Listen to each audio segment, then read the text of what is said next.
Gostaria de agradecer o convite feito. E aí, em nome de Fábio, eu agradeço a todos os que fazem esta casa espírita. Também gostaria de deixar um abraço fraterno com cada um dos presentes. Nós estamos em mês de Natal, onde muitos dão presentes caríssimos, mas nós do NED só podemos dar esse tipo de presente, é um abraço. Então fica um abraço de nós do NED, eu e Ruth, no caso aqui, e que nós juntos possamos estudar ensinamentos tão importantes na doutrina espírita, que a doutrina traz para nós, e ao trazer para nós, nos possibilita oportunidades variadas em termos de nós olharmos determinados conteúdos, verificarmos quão profundos aqueles conteúdos são e o que nós podemos trazer para nós, para a nossa vida diária a respeito daqueles conteúdos. No início da nossa falação, eu vou aproveitar um trecho trazido por Meimei, no livro Pai Nosso.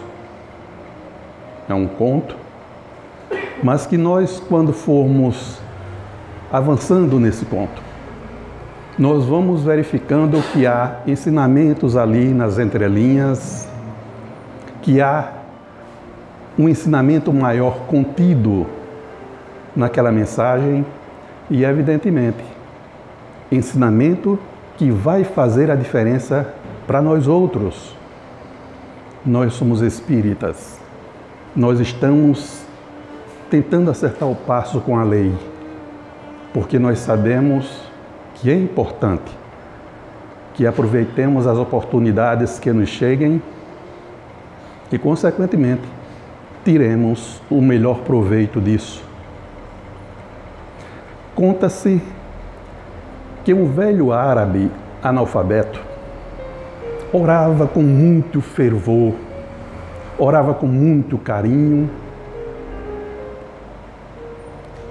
de forma que um senhor rico, chefe de uma caravana, vendo aquele homem se comportar daquela forma, trouxe para dentro de si algumas inquietações e que tinha oportunidade agora de tirar algumas dúvidas, queria saber alguma coisa.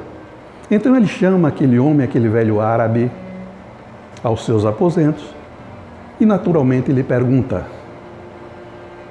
por que oras com tanta fé? Como sabes da existência de Deus, se nem ao menos sabes ler? Aquele velho servo para um pouco, pensa e responde: grande Senhor, conheço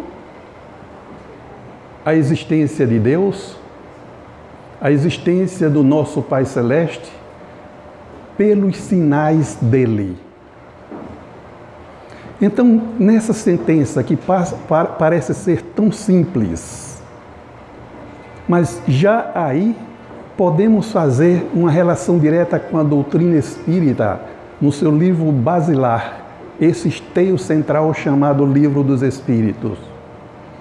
Na sua questão 4, quando é perguntado como eu posso identificar, onde eu posso ver, onde eu posso sentir a existência de Deus. E a resposta é simples, mas de um conteúdo muito profundo, porque diz que basta que apliquemos um axioma que se aplicam às ciências comuns, essa com as quais lidamos. Não há efeito sem causa. Então, se nós procurarmos aquelas obras que não tiveram como causador o homem, aí a gente poderia encontrar a resposta. Então, se eu tenho alguma obra, e aquela obra não foi um homem que causou, então alguém mais causou aquela obra. Dependendo da magnitude dela, dá para nós auferirmos que quem pode ter causado aquele fenômeno, aquele fato, só pode ter sido Deus. Então o velho árabe fala sobre esses sinais dele, de Deus. Então ele identificaria Deus, poderia conhecer Deus pelos sinais que promanam dele. Aquele homem rico, chefe de uma caravana, fica admirado e pergunta: mas como assim? Não entendeu bem, certamente. E agora vem outra lição belíssima. Lição que, de um modo geral, todo aquele interessado em passar uma mensagem para quem quer que seja, pode passar, porque nós podemos dosar a mensagem que vamos passar de acordo com a plateia que vai nos ouvir. Isso é um ensinamento básico. Se o pessoal que estava cantando vier me ensinar música de uma forma bastante complicada, eu não vou aprender. Mas se ele começar a traçar aquela música, começar a apresentar a música para mim, de uma forma que eu tenha condição de ir raciocinando pouco a pouco, certamente eu vou construir algo em mim mesmo que me possibilitará um entendimento daquela música. Então aquele velho árabe, ele pergunta: quando o senhor recebe uma carta de pessoa ausente, como sabe quem a escreveu? Pergunta deveras simples, mas muito bem apropriada, muito bem colocada, e a resposta é óbvia. O homem diz: pela letra. Quando o senhor ganha uma joia, como se informa acerca da origem daquela joia? E o homem responde: pela marca do ourives. Ainda não contente, porque ele queria construir gradativamente uma linha de raciocínio que possibilitasse aquele homem que estava fazendo aquela indagação primeira entender por ele mesmo, porque aí vem um outro ensinamento da doutrina. Por que é que nós estudamos?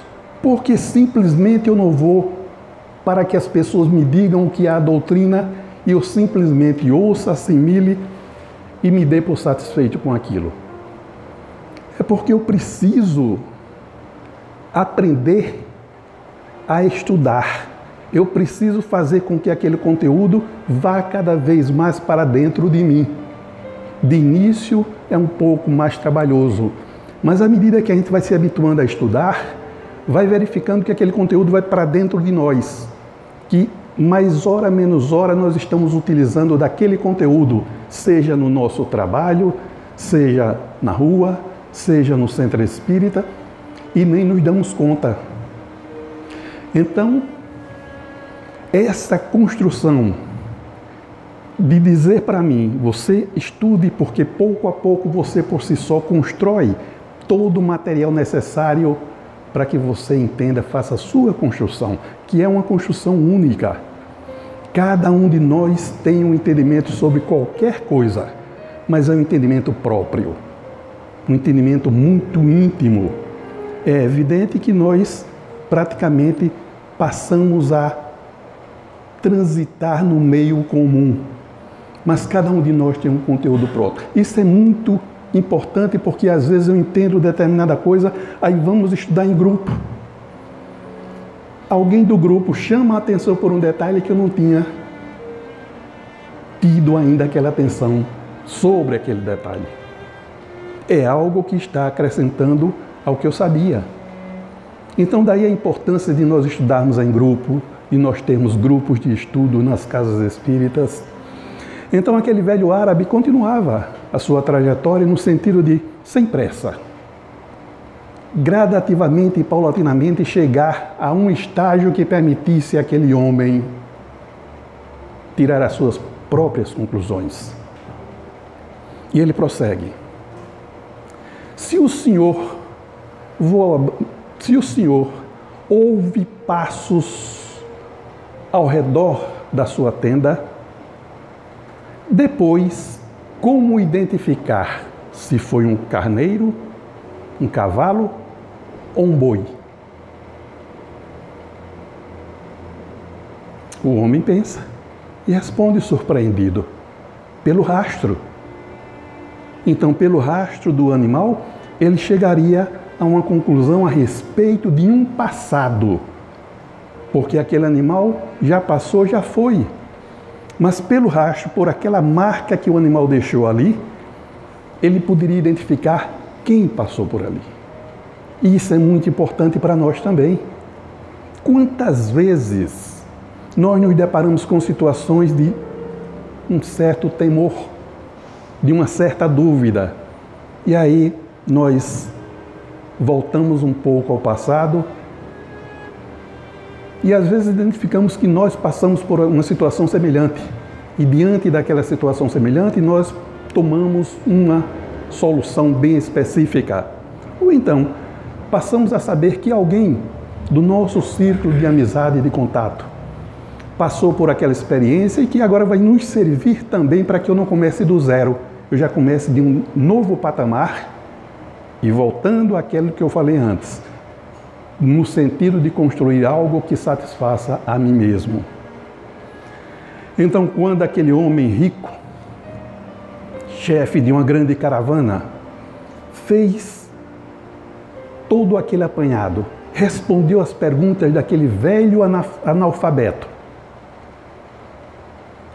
agora era a hora de dar o fechamento daquele estudo naquele nível.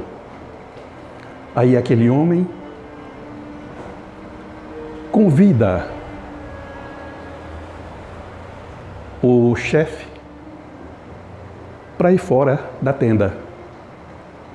Vamos fora ali. E ao sair da tenda, mostra o céu, mostra o firmamento. E o firmamento dava notícia de um brilho intenso da lua. Dava notícia também de vários brilhos menores circundando a lua. E ele, apontando lá para cima, disse para o homem: Senhor, aqueles sinais lá em cima não podem ser do homem. Isso que ele disse certamente provocou um rebuliço total no interior daquele homem, porque não deixava de ser um homem bom. Ele não sabia determinadas coisas. Certamente ele tinha em mente outros valores. Mas aí quando o velho árabe chama a atenção para o firmamento e diz que não pode ter sido obra de um homem, ele entende, para e com os olhos lacrimosos se ajoelha e também passa a orar. Então vejam como a vida é interessante. Essas situações que se apresentaram aí para aquele velho árabe e aquele velho caravaneiro são situações que geralmente nós nos deparamos aí no dia a dia, onde necessitamos de, diante de determinadas perguntas, dar respostas, ou então de determinadas situações equivocadas ou de dúvidas, proporcionar uma construção de perguntas que faça com que as próprias pessoas passem a ter a sua resposta. Aquele velho árabe analfabeto não conhecia uma letra. Claro que isso é um conto. não conheciam a letra. O outro era rico, poderoso, chefiava uma grande caravana. Coisas diferentes. Aquele homem rico, habituado a tratar das coisas materiais, sabia como resolver problemas do aqui e agora. Aquele outro homem simples, um servo humilde,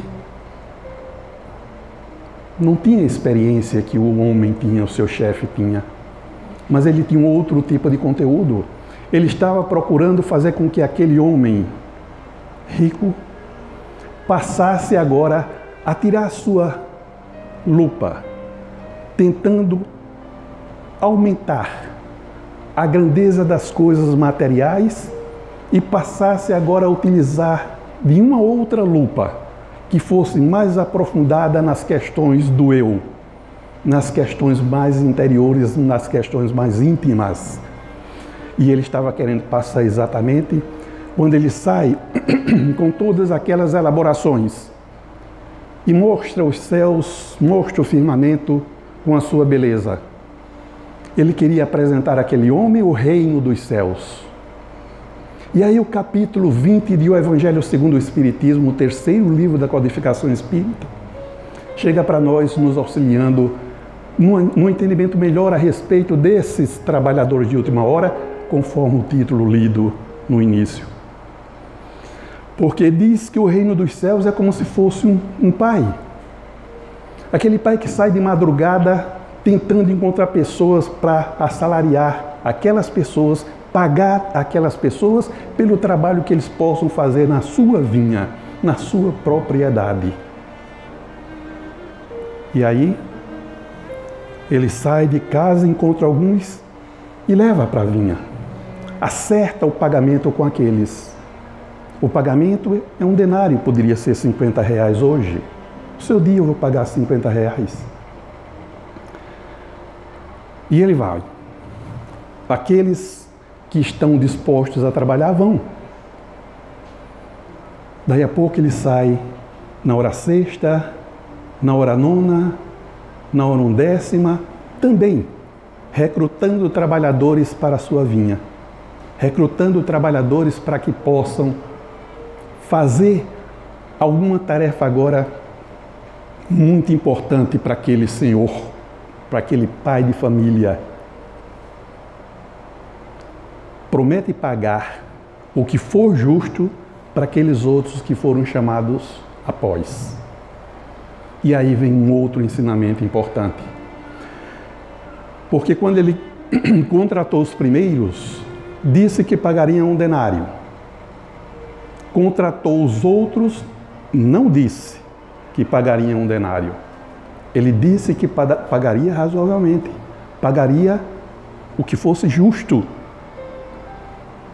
No desenvolvimento de tudo isso, é que nós vamos ver que ao final do dia, porque esse dia em horas é uma metodologia dos hebreus, e aí quando o dia está para terminar, ele chama aqueles últimos na sua 1ª hora e leva para a vinha. Eles vão lá trabalhar. Daí a pouco o dia termina. Se o dia termina, é hora do pagamento, evidentemente. E aquele pagamento, ele chama o responsável pelo pagamento, e o que é natural, o que é o comum, o que é o habitual, é que quem começou a trabalhar o dia logo de início ganhe mais do que aquele que chegou já ao final do dia. Mas a seguir vem outros ensinamentos que nós precisamos sempre estar atentos quanto a isso. Ele vai, chama o encarregado de fazer o pagamento e diz para aquele encarregado que comece a pagar aqueles últimos que chegaram à sua vinha. E ainda, para o incômodo de muitos outros, ele diz que deu o mesmo denário, o mesmo valor a cada um deles, não obstante eles terem começado a trabalhar já no final do dia. Quando os outros que trabalharam mais cedo perceberam aquela situação, não gostaram e certamente reclamaram. e reclamaram, aparentemente, entre aspas, com razão. Como? Eu estou aqui trabalhando há muito mais tempo que esses que aqui chegaram agora, no sol, sofrendo todos os problemas decorrentes do trabalho. Como esses que chegaram agora vão receber a mesma quantidade que eu? E aí vem a lição. Ele manda que aquele outro pense um pouco, porque quando ele contratou os da primeira hora, ele disse que pagaria um denário. Aí vem a pergunta, no final do dia, ele pagou um denário ou não? Pagou. Então, ele estava de acordo com o que tinha prometido. Ele disse quanto deveria dar aos outros? Não disse. Disse que daria o justo. E ele, na avaliação dele, ele achou que aqueles que trabalharam ao final, que chegaram ao final, trabalharam tão bem quanto aqueles que começaram o trabalho no início do dia. Ele tem direito a fazer isso. A vinha era dele. Se a vinha era dele, a administração, o gerenciamento de tudo o que fosse referente à vinha, dizia respeito àquele homem que contratou, e não a quem foi trabalhar. Então são coisas que nós não estamos habituados a ver e às vezes também a fazer. E por não estarmos habituados a isso, nós achamos um pouco estranho. Nós temos às vezes um pouco de dificuldade de entender determinadas parábolas. São parábolas, são apenas para que nós consigamos entender melhor determinadas situações, mas são de grande valor para o nosso aprendizado e, evidentemente, para que nós incorporemos esse aprendizado em nós. E a partir do momento que nós incorporarmos esse aprendizado em nós, aquele aprendizado fará parte de nós mesmos e daí a pouco nós passamos a atuar já de uma forma diferente, já reformulados. E essa é a reforma íntima que sempre falamos. É a reforma íntima que todos nós estamos fazendo em qualquer momento da nossa vida. Em geral, se nós somos pessoas boas, nós estamos tentando fazer a nossa reforma íntima. Com uma coisinha pequena aqui, outra coisinha pequena acolá, mas sempre em busca de estarmos numa condição melhor, num patamar melhor. Nós, seres humanos, somos muito interessantes. De um modo geral, nós queremos as coisas para nós. Nós queremos ser beneficiados em tudo. Nós queremos tirar vantagem das coisas.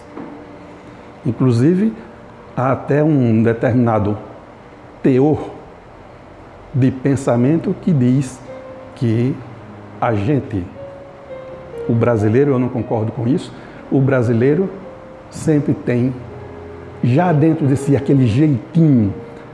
Agora é um jeitinho de forma muito pejorativa na maioria das vezes. Nós temos o jeitinho porque nós temos uma certa flexibilidade pela nossa conjuntura, pelo nosso sofrimento, pelas nossas experiências.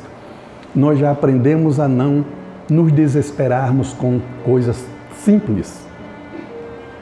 Eu já tive a oportunidade de ouvir alguém dizer: vocês brasileiros sempre encontram uma forma de se sair de uma determinada situação de dificuldade. E é verdade. Nós temos isso de bom. Veja bem, quando eu digo que nós, de um modo geral, queremos o nosso bem e o nosso bem, independentemente de que o outro esteja se sentindo bem ou não, vou dar um exemplo simples. Vamos imaginar que eu contratei alguém para ir à minha residência consertar a geladeira. A pessoa foi lá,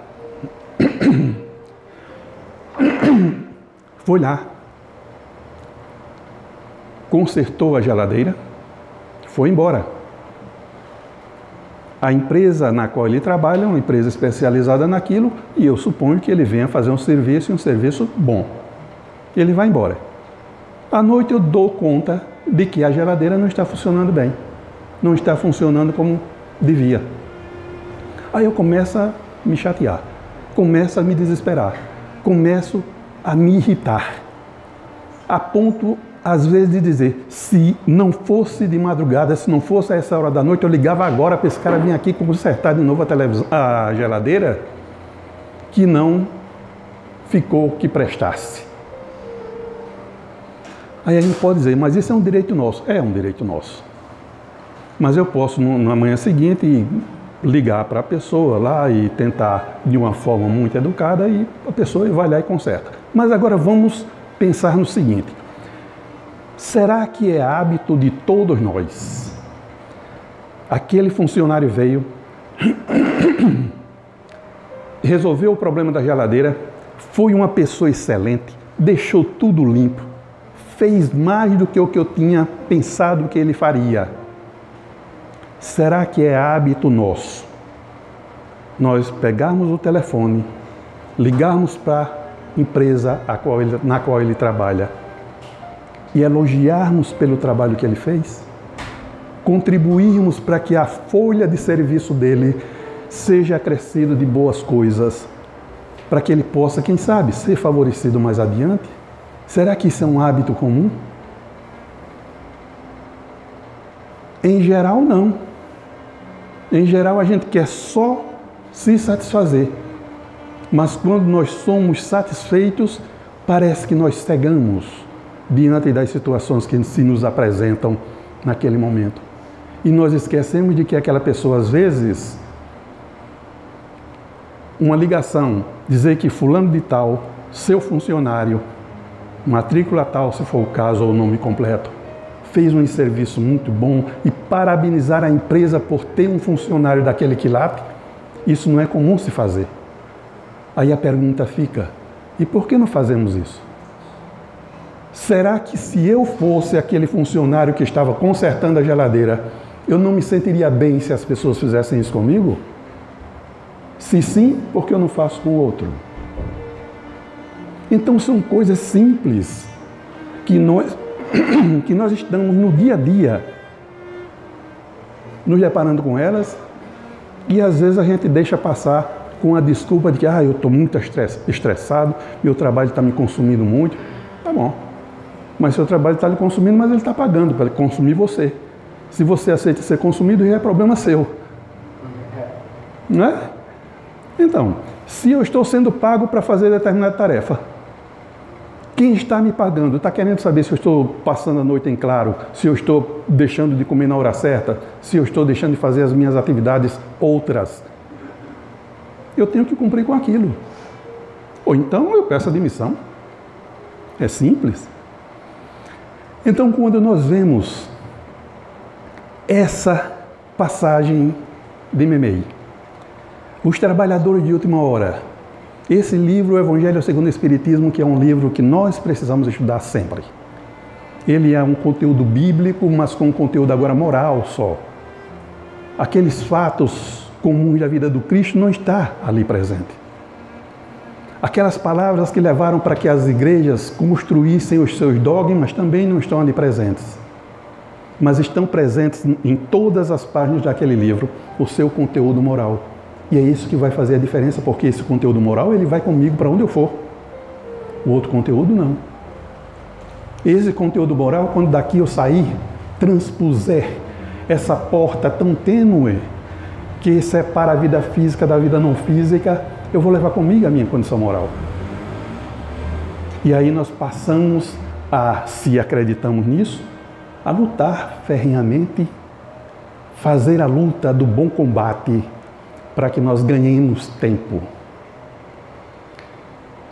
Eu já tive a oportunidade, tenho tido a oportunidade de ensinar a mães e ensinar a filhos. Agora, há pouco, eu passei por uma experiência interessante. Eu encontrei, foi à minha sala, uma filha de uma dessas, ou seja, a mãe, a filha e agora a filha da filha. E eu dizendo para ela, eu digo, olha, eu já ensinei aqui a sua mãe, a filha, a sua avó, a sua mãe, mas eu tenho certeza que eu não vou poder mais ensinar você. Então eu tenho certeza disso. E isso faz com que eu me aquiete ao tempo em que olhe a vida de uma forma diferente. Porque eu tenho que adquirir coisas que eu vou levar quando daqui sair. Para mim, quando eu chegar do outro lado, não vão lá me perguntar que título eu tenho, onde trabalhei, se tive muito dinheiro, nada disso.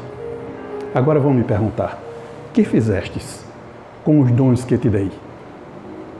E aí eu vou ficar ou com capacidade de responder alguma coisa convincente, ou então eu vou tentar responder algo e vou me voltar para mim mesmo, envergonhado um pouco de ter deixado passar esse tempo tão importante aqui. Nós estamos nessa época de Natal. Parece que na época de Natal, nesse mês de dezembro, nós ficamos mais fraternos, mais amigos, né? Nós queremos abraçar todo mundo e felizes e tal. Como explicar isso? E por que eu não sou assim nos meses de abril, de junho, de maio, você em dezembro? Por quê? Porque convencionou-se que esse mês é o mês do nascimento de Jesus. E esse cidadão, chamado Jesus, foi quem foi o divisor de águas. Ele separou a época na história entre antes e depois dele. Então ele foi um diferencial riquíssimo. Para nós espíritas, ele é o nosso modelo e guia. Não existe outro modelo e guia senão ele. Então nós precisamos verificar o que ele trouxe para nós, que ele deixou para nós, e tentarmos aprender aquilo que pudermos aprender enquanto é tempo. Em muitos lugares por aí afora, lugares frios, fazem competições belíssimas da casa que mais fica bem ornamentada no Natal. Quantas pessoas você, depois da ceia de Natal, pergunta a ela: meu Natal foi excelente, nunca passei um Natal tão bom quanto esse, comi e bebi muito. Então é isso que as pessoas dizem, comi e bebi muito. Nós espíritas, nós podemos comer e beber muito, e por falar em comer, dá para ver que eu tenho esse corpinho aqui, né? Não é à toa. Mas a gente faz outras coisas também, porque a gente não só vive para isso. E esse entrelaçamento aqui, entre amigos, para mim é muito gratificante, porque a gente sente a energia das pessoas. A gente sente quando a gente chega que as pessoas realmente estão dando as boas-vindas a gente. E isso só dá maior ânimo para que a gente tente, pelo menos tente, fazer o impossível. Porque o possível todo mundo faz. Agora o impossível a gente... inclusive, algo muito interessante. Alguém diz assim: chegou-se para fulano e não se disse nada. Apenas ele foi lá e fez o que foi pedido. E a razão muito simples. Porque não se tinha dito a essa pessoa que aquilo ali, no linguajar comum, era impossível de ser realizado. Existem determinadas palavras que botam a gente muito para baixo. Você sabe disso. A neurolinguística explica isso. Tem nada a ver com o espiritismo. Determinadas palavras. Por exemplo, aqui são 7h40, ali 7h40 e pouco. Aí eu estou com as coisas aqui na cabeça. Enquanto eu estou com elas aqui, eu tenho o domínio delas. No momento que elas saem, descem, saem pela boca, eu não tenho mais domínio. Então, eu posso ficar preocupado. Ora, 20 minutos, será que 10 minutos, 15? Será que eu vou dizer, não vou dizer? Tenho condição de dizer, não tenho condição de dizer? O tempo dá, o tempo não dá? E fico nesse dilema terrível. Aí diga assim: só faltam 10 minutos para a gente terminar. Só um parênteses. Eu notei que quando eu disse só faltam 10 minutos para a gente terminar, muita gente riu. Então isso aí é uma coisa. Eu posso ter uma outra forma de dizer isso. Ainda tenho 10 minutos. E em 10 minutos muitas coisas podem acontecer. Não é? Aí se eu for pensar do lado negativo, se eu não conseguir dizer o que eu tenho para dizer em 10 minutos, qual o problema? Vocês não vão saber o que eu tinha para dizer, consequentemente não podem me perseguir. Então a gente ficamos elas por elas. Então eu acho legal isso. Esse clima aqui sempre, desde o início, quando eu comecei a frequentar esse centro espírita, sempre me senti bem. E não estou ganhando nada para dizer isso, hein? Pelo menos eu estou cumprindo com o que prometi a alguém. Alguém pediu para que eu não dissesse que tinha ganho. Eu não estou dizendo. Então a gente se sente bem em determinados locais. Por que sente? Porque sente. Porque as vibrações são vibrações amenas. São vibrações de iguais para igual. Não há diferença, eu estou aqui ocupando uma posição temporariamente. Para mim, eu sou muito mais beneficiado do que vocês que aí estão. Porque aí nós sabemos também que existem espíritos encarnados e desencarnados. Não sabemos disso? Eu só não digo onde tem espírito desencarnado aqui para alguém não correr com medo. Porque espírito é muito engraçado, né? Espírita tem medo de espírito, viu? Eu tenho um colega de reunião mediúnica, ele é maior do que eu. Sim, sério também. E certa vez a gente ia saindo da reunião mediúnica, e saindo, claro, o ambiente é um pouco estreito, a gente saindo em fila indiana, um atrás do outro. Aí quando essa pessoa chegou lá na frente, tomou um susto, e veja como nós somos. Essa pessoa tomou um susto e todos nós também tomamos. Por que tomamos, ninguém sabe. Aí depois a curiosidade vem. Mas fulano, por que você tomou aquele susto ali? Rapaz, eu nem conto. Eu vi um negão em pé ali, que quando eu saí, ele me disse que estava na reunião e que ia comigo. Eu digo, rapaz, deixa ele ir contigo porque alivia a gente. Quer dizer, um monte de espírita querendo se livrar dos espíritos. Então a doutrina espírita, ela traz essa certeza para nós, de que nós estamos nesse momento passando aqui por uma estação. É aquela pessoa que pegou o metrô, chegou numa estação, subiu, foi à superfície, andou lá durante o tempo que precisava para resolver seus negócios, mas ele sabe que tem que descer à estação para pegar um outro trem. E quem vai dizer a hora de descer é ele, de acordo com as situações que ele conseguir resolver. Nós estamos na vida para sermos felizes. A vida é muito legal. Às vezes a gente sofre muito, chora, esperneia. Eu ia dizer também assim, a gente arranca o cabelo das cabeças, mas eu sei que tem pessoas que nem precisam disso, que não tem cabelo para arrancar. Né? Mas essa foi comigo, Marquinhos. Nós dois lá. Então, pronto. Quer dizer, a Aderaldo está camuflando.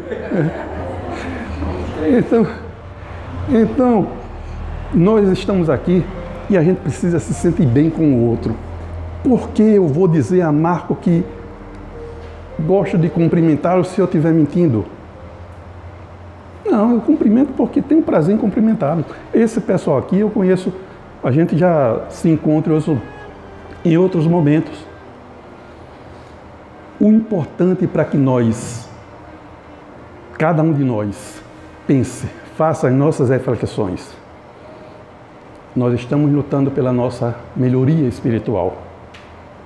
A melhoria material também, mas a melhoria espiritual essa que vai contar mais adiante. A melhoria material agora para a gente fazer valer determinadas coisas, dar uma vida melhor aos nossos familiares, etc, etc. Mas a vida espiritual, a melhoria íntima nossa, é a que vai permanecer comigo mais à frente. E todos nós somos pessoas boas. Temos alguns senões. Isso faz parte da vida. O próprio planeta não é um planeta perfeito, consequentemente nós não somos perfeitos. Mas uma coisa muito interessante é essa diferença que existe entre nós. Porque se nós não tivéssemos essa diferença, seria muito mais difícil. Se todos nós tivéssemos apenas um determinado tipo de defeito ou uma determinada virtude, seria difícil de a gente fazer, ajeitar, acomodar essas situações. Os nossos dedos, os dedos de um modo geral são diferentes. E o que é que nós fazemos na vida? Se nós temos 2 mãos, se nós temos esses 10 dedos aqui, o que nós procuramos fazer é evitar que cada um dedo tope diretamente com o outro. Mas se eu vou me aproximando, eles topam um com o outro. Eu sinto a resistência. Vou trabalhar agora para ver se nessa coisa vai escorregando, encaixa e as mãos ficam juntas, fica mais fácil de a gente seguir em frente. A vida é bela. Nós somos trabalhadores da última hora porque os profetas foram os seus iniciantes.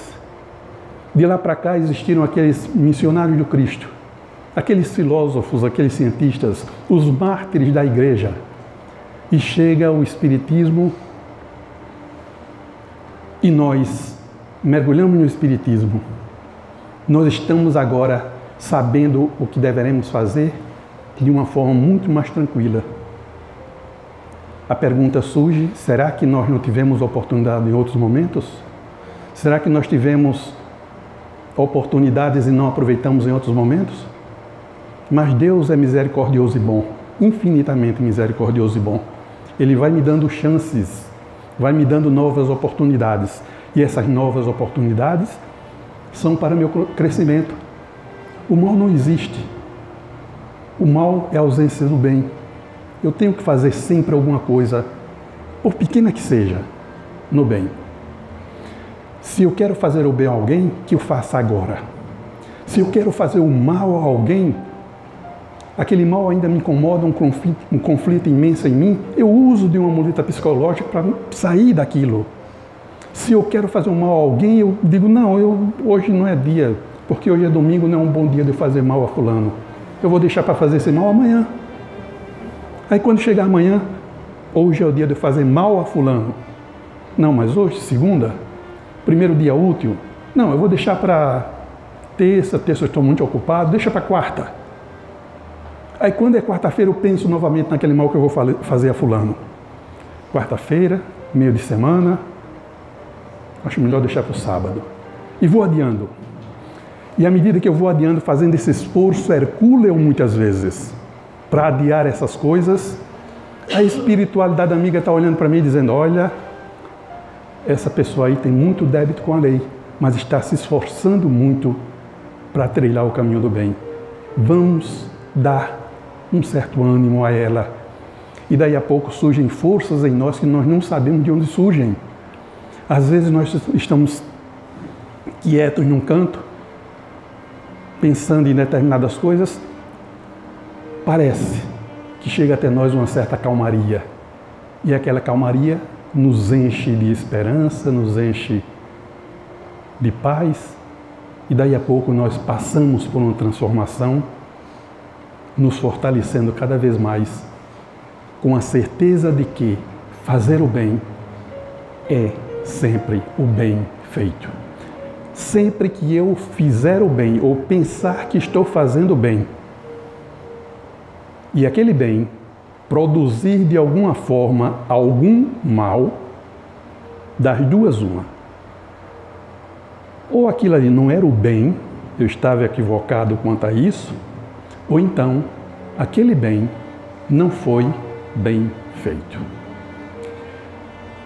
diante dessas palavras, lembrando nesse instante esse período onde nós, principalmente o mundo cristão, festeja o Natal, o nascimento de Jesus, não importa que não foi nesse mês. Isso aí não é questão para nós ficarmos trabalhando, mas é importante que nós procuremos sentir essas vibrações que surgem tão frequentemente nesse período, porque muitas pessoas estão pensando nele. Consequentemente, se muitas pessoas estão pensando nele, muitas vibrações se espalham o universo afora e nós, se estivermos em sintonia com essas vibrações, vamos assimilá-las também. E parece que nesse mês nós passamos a nos sentir melhor, passamos a nos sentir mais fraternos, querendo ajudar as pessoas, querendo sentir mais os problemas das pessoas, e isso é bom. Nós estamos aqui para uns ajudar aos outros. Pela atenção de todos vocês e muito sensibilizado, muito gratificado pela acolhida, eu desejo do fundo do coração um Natal de luz, um ano novo, não de folga, mas de muito trabalho no bem. Muita paz. E a mensagem que ele deixou para a gente é fantástica, né? Como a gente já vem realmente pensando nisso, falando sobre isso, dessa reforma aí que a gente tem que ter, mas assim, ter a certeza de que esse estudo que a gente faz no nosso dia a dia, a gente tem que estar sempre aberto a aprender de verdade.